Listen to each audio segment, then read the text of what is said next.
देश के कई राज्यों में सर्दी और कोहरे का प्रकोप दिखाई दे रहा है। हरियाणा के अंबाला शहर की तस्वीरें देखिए। कुछ हिस्सों में घना कोहरा छाया दिखा। मुंबई शहर के कुछ हिस्सों में भी कोहरा छाया हुआ नजर आया।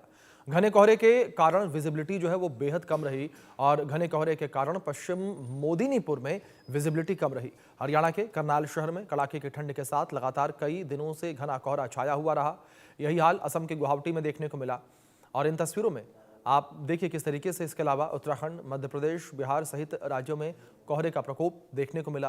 ये तस्वीर आपके स्क्रीन पर इन तस्वीरों में देख सकते हैं किस तरीके से यहाँ सर्दी का सितम जो है वो देखने को मिल रहा है और सर्दी का ये डबल अटैक भी कहा जा रहा है। जहाँ एक ओर गिरता पारा तो दूसरी ओर बढ़ता कोहरा लोगों के लिए आफत बना हुआ नजर आ रहा है।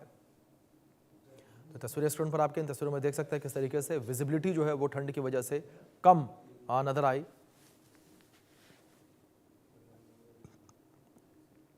अंबाला, करनाल, मुंबई, मोदिनीपुर, पश्चिम बंगाल और असम के गुवाहाटी से तस्वीरें निकलकर सामने आई है।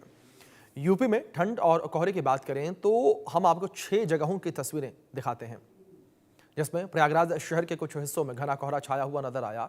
लोग ठंड से बचने के लिए अलाव का सहारा लेते नजर आए। वाराणसी शहर के कुछ हिस्सों में आज सुबह घना कोहरा छाया हुआ था और इसी तरह मुरादाबाद शहर के कुछ हिस्सों में घना कोहरा छाया नजर आया। कानपुर शहर की बात की जाए तो सुबह घना कोहरा छाया दिखा। यहाँ पूरे शहर में शीतलहर चल रही है और इन दिनों मेरठ यूपी का काफी ठंड वाला जिला बन चुका है। यहाँ भी सुबह घना कोहरा छाया हुआ नजर आया। यही हाल बुलंद शहर का भी देखने को मिला। यहाँ भी घना कोहरा छाया हुआ नजर आया। ये 6 तस्वीरें स्क्रीन पर हैं आपके। देखिए आप किस तरीके से प्रयागराज, वाराणसी, मुरादाबाद, बुलंदशहर, मेरठ, कानपुर यानी कि यूपी के 6 ये बड़े शहर, अलग शहर जहाँ पर एक जैसी स्थिति मौसम की देखने को मिली। उत्तर प्रदेश में भीषण शीतलहर को देखते हुए सरकार ने सभी जिला प्रशासन को हर जनपद में रैन बसेरा बनाने के लिए जरूरतमंदों को कंबल वितरण करने के लिए पर्याप्त धनराशि उपलब्ध करवाई है। उत्तर प्रदेश के मुख्यमंत्री योगी आदित्यनाथ ने क्या कुछ कहा, सुनिए। उत्तर भारत में भीषण शीतलहरी पड़ रही है। उत्तर प्रदेश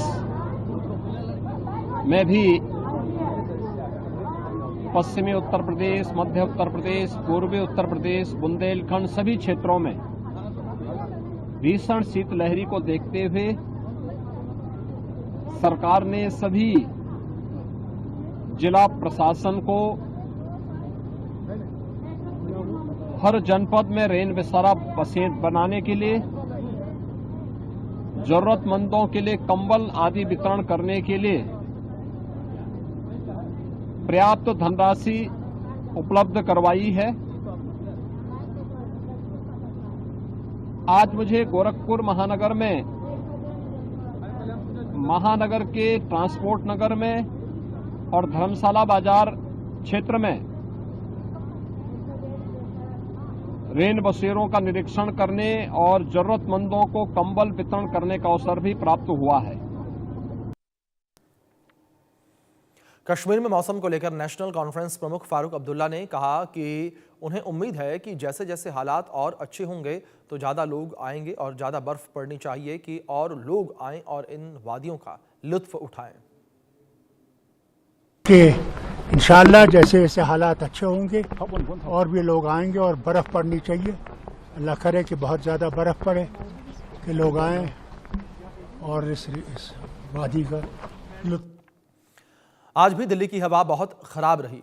दिल्ली में कई इलाकों में AQI 400 के पार पहुंच गया। आनंद विहार में AQI 445, विवेक विहार में AQI 427, अशोक विहार में AQI 427 और बवाना में 423। दिल्ली के जहांगीरपुरी में 432 AQI दर्ज किया गया और इन नंबर्स से आप समझ सकते हैं कि किस तरीके से दिल्ली में स्थितियां जो है प्रदूषण की बेहद गंभीर नजर आ रही हैं और दिल्ली में पॉल्यूशन जो है वो बेहद ही गंभीर श्रेणी में बना हुआ है। लगातार दिल्ली में पॉल्यूशन की स्थिति जो है वो बेहद ही गंभीर श्रेणी में बनी हुई है। दिल्लीवासी जो है वो लगातार बढ़ते पॉल्यूशन से परेशान नजर आ रहे हैं। दिल्ली NCR में प्रदूषण का कहर लगातार जारी है। दम घोटू हवा में सांस लेना लोगों का मुश्किल हो गया है, दूभर हो गया है। दिल्ली में ठंड और प्रदूषण का डबल अटैक जो है वो देखने को मिल रहा है। दिल्ली NCR में बेहद ही खराब श्रेणी में प्रदूषण पहुंचा हुआ है। और दिल्ली की हवा लगातार जहरीली बनी हुई नजर आ रही है। दमघोटू हवा में सांस लेना मुश्किल हो गया है। दिल्ली में ठंड और प्रदूषण का डबल अटैक जो है वो देखने को मिला। दिल्ली में प्रदूषण खत्म होने का नाम नहीं ले रहा। वीडियो नजफगढ़ से आया, जहां स्मॉग के परत छाई हुई नजर आई। सीपीसीबी के मुताबिक इलाके का AQI बहुत खराब कैटेगरी में दर्ज हुआ। दूसरी तस्वीर अक्षरधाम से, यहां भी स्मॉग के परत छाई हुई दिखी। तीसरी तस्वीर कर्तव्य पथ से निकलकर सामने आई, जहां पर प्रदूषण का हाल बुरा रहा। सीपीसीबी के मुताबिक इलाके का AQI बहुत ही खराब श्रेणी में रहा। अब एम्स की तस्वीरें देखिए आप। सेंट्रल पॉल्यूशन कंट्रोल बोर्ड के अनुसार यहां पर AQI बहुत ही खराब कैटेगरी में दर्ज किया गया। अगली तस्वीर धौला कुआं के निकलकर सामने आई। सीपीसीबी के अनुसार इलाके का AQI 320 है, जिसे बहुत खराब कैटेगरी में रखा गया। आखिरी तस्वीर है आनंद विहार इलाके के आसपास की, जहां धुंध की एक परत छाई नजर आई। सीपीसीबी के अनुसार इलाके का AQI 445 है, जिसे गंभीर श्रेणी में रखा गया।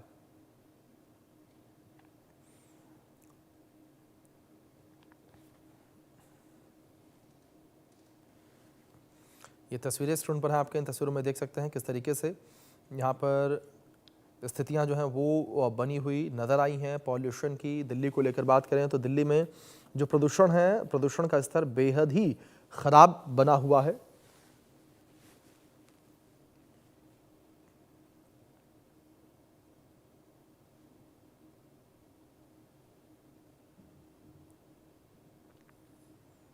तो वहीं गाजा में खान यूनुस में ठंड के कारण लोगों का हाल बुरा है। खान यूनुस में जर्जर तंबुओं में रह रहे गाजावासी कड़ाके की ठंड और गीले मौसम से जूझ रहे हैं। यहाँ तेज हवाओं के कारण तंबू फड़फड़ा रहे थे, जो कई फिलिस्तीनियों को मुश्किल से शेल्टर दे पा रहे थे। वे कमजोर तिरपाल की चादरें, कभी कभी ठंड से बचने के लिए कपड़े का जुगाड़ करने के लिए संघर्ष कर रहे थे।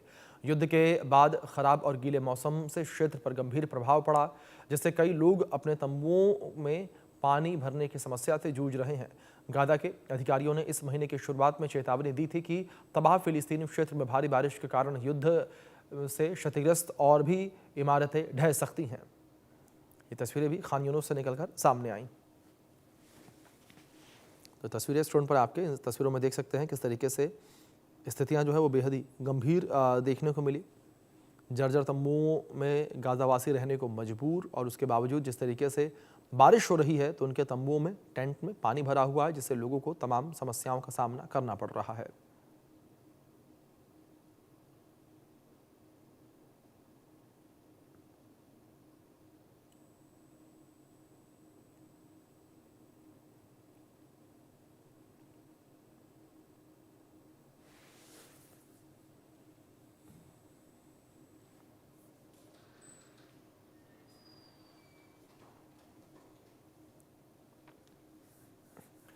तो वहीं देश के अलग अलग हिस्सों को लेकर बात करें तो देश के तमाम हिस्सों में ठंड का सितम जो है वो देखने को मिल रहा है। देश के अलग अलग हिस्सों से हमारे तमाम जो सहयोगी हैं उन्होंने रिपोर्ट साझा की है। आप देखिए ये तस्वीरें क्या कहती हैं। उत्तर प्रदेश में लगातार इन दिनों कोहरे का असर देखा जा रहा है।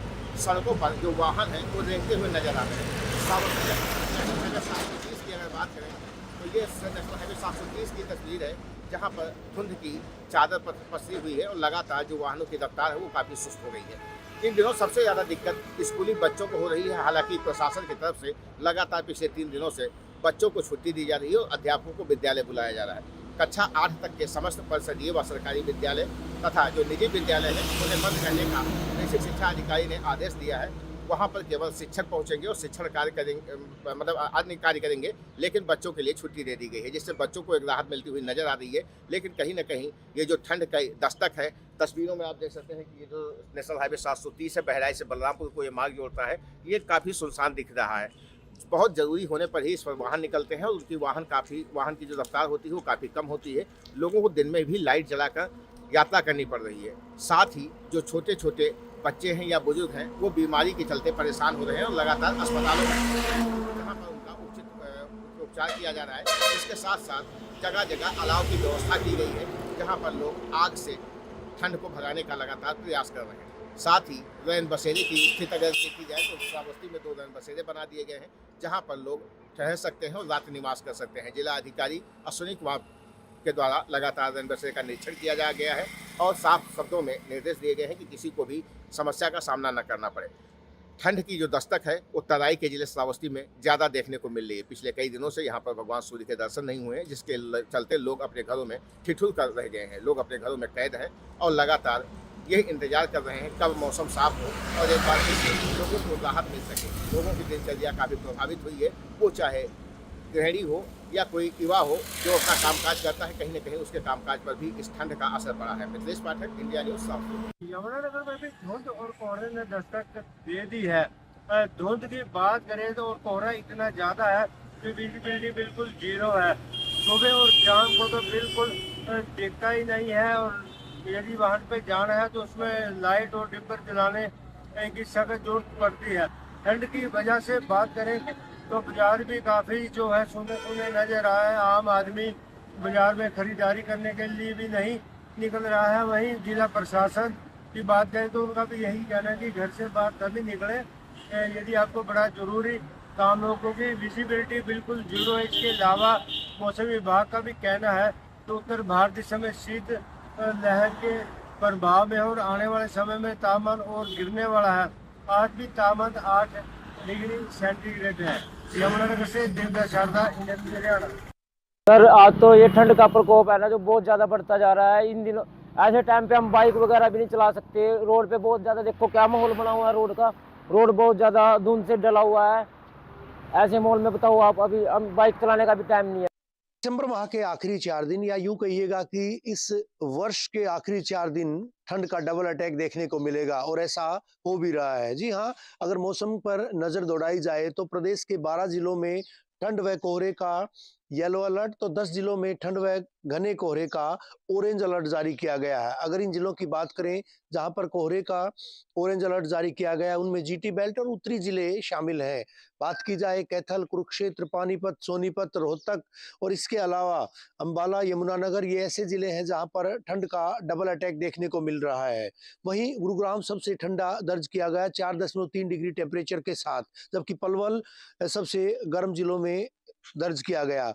वही अगर आने वाले 3-4 दिनों की बात करें तो निश्चित तौर पर इसी तरह से ठंड रहेगी, क्योंकि पहाड़ों पर जिस तरह से लगातार बर्फबारी बढ़ रही है उसी वजह से लगातार ठंड का डबल अटैक भी देखने को मिल रहा है। यानी लोग घरों में दुबकने पर मजबूर हैं। हालांकि घने कोहरे की वजह से यातायात भी अवरुद्ध हो रहा है। हालांकि आज भिवानी की बात करें, नारनौल की बात करें, महेंद्रगढ़ की बात करें, ये कई सारे जिले ऐसे हैं जहां पर आज कोहरा ना के बराबर है। यानी कोहरे का यहाँ येलो अलर्ट तो जारी किया गया है, लेकिन ऐसे भी जिले हैं जीटी बेल्ट के जिले जहां पर कोहरे का ऑरेंज अलर्ट जारी किया गया है। वहां वाहन चालकों को बेहद मुश्किलें पेश आ रही हैं। भिवानी और आसपास के इलाकों में चाहे नेशनल हाईवे संख्या 9 की बात करें, नेशनल हाईवे संख्या 148 बी की बात करें, रात को घना कोहरा हालांकि छाया हुआ था, लेकिन सुबह कोहरे के बादल छटते से देखे गए और कोहरे में कमी देखी गई। और वजह ये थी कि तेज हवाएं, सर्द हवाएं रात से चल रही हैं। ऐसे में न केवल बीमारियों को की ये वजह बनेगी, बल्कि साथ ही साथ अगर इसी तरह से मौसम रहता है तो आने वाले दिनों में लोग और परेशान